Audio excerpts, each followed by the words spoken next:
What's going on, YouTube modeling community? Pappy here at West Georgia Rods and Customs. Welcome to another episode of Pappy's Tutorials. Today we're going to talk about, say you've purchased some products from say mcvproducts.net, and you're wanting to take all your little goodies off, and whether you're starting with them, fixing to build or what have you. And your question is, how do you, when I order these, number one, how do I get them off? Number two, why do they ship them with the frets, the bill frets already on there as far as these bill guides? And there's one reason really why they do that. You don't really have to worry about it with big items like this right here, as far as them getting broken or lost or anything like that. But these are very easily to remove. But why do they ship them with that? Well, the building process, of course, when you first start, when you're printing, the first thing that is printed are these little bases right here, and that's what you see how the layer thicknesses is. It starts building up that layer, then it builds up with these build frets, and then your part starts becoming attached to those.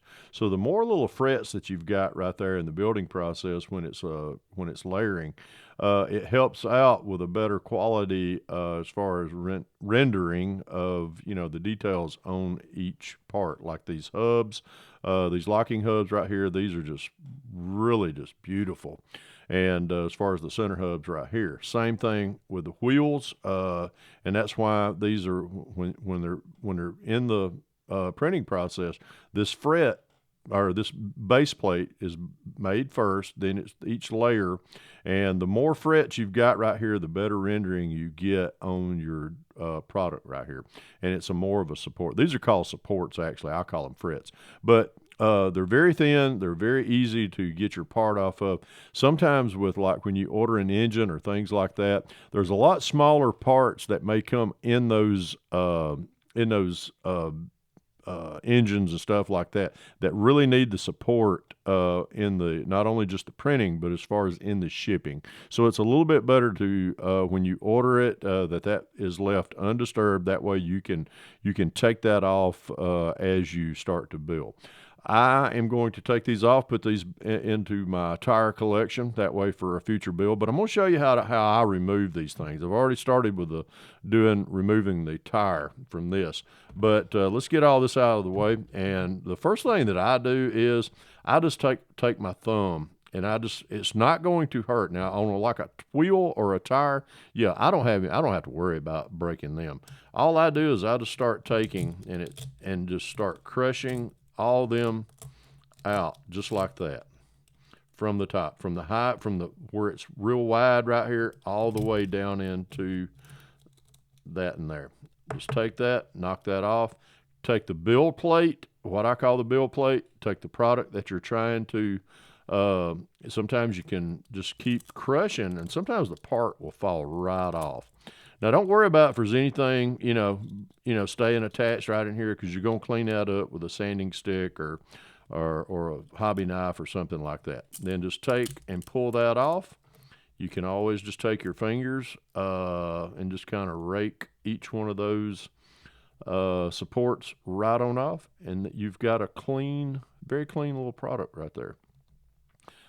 And there you go. There's one of the tires.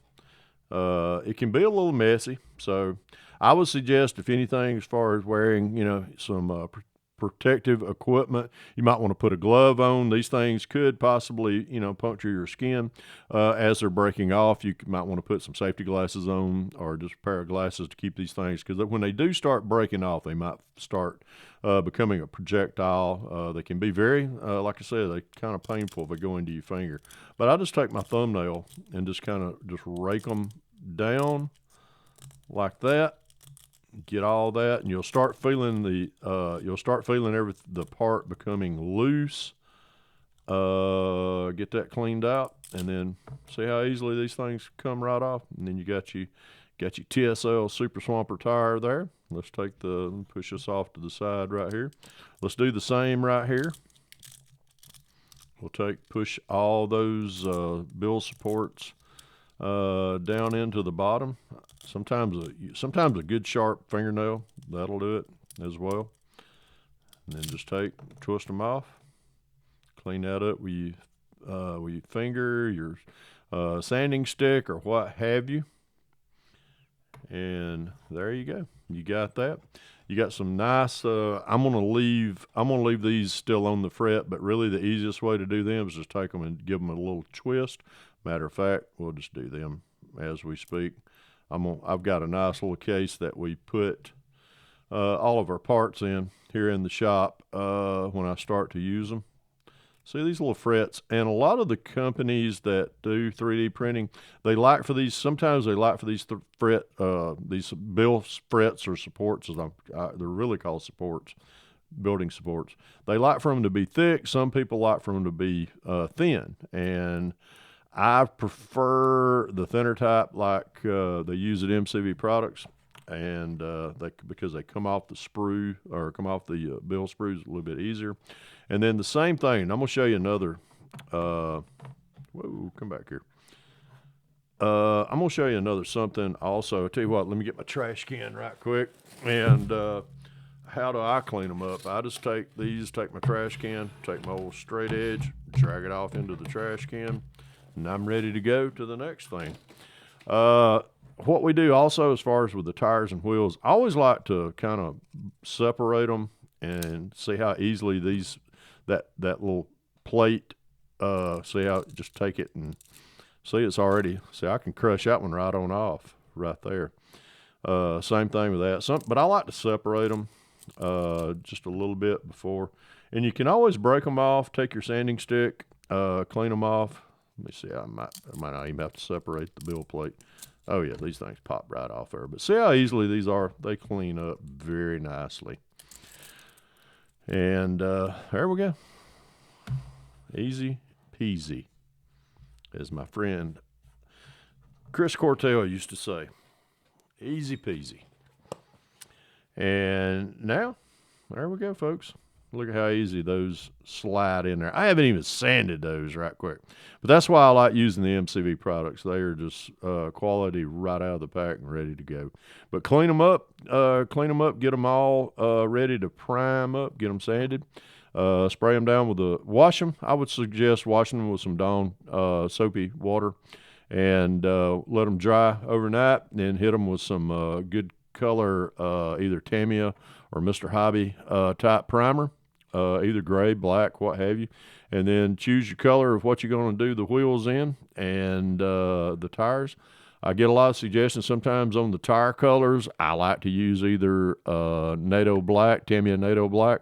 Tamiya makes a rubber black, which really looks really good as well. So, and like I always say, you can bring your model to life using MCV products. Appreciate Matthew and Heather and the girls over at the shipping department getting all these products out to us. And as I always say, if y'all can dream it, build it. If you got any questions or anything, feel free to drop them down below. I'll try to get them answered as quickly as possible. And as I always say, if you can dream it, build it. God bless y'all. Pappy out of here.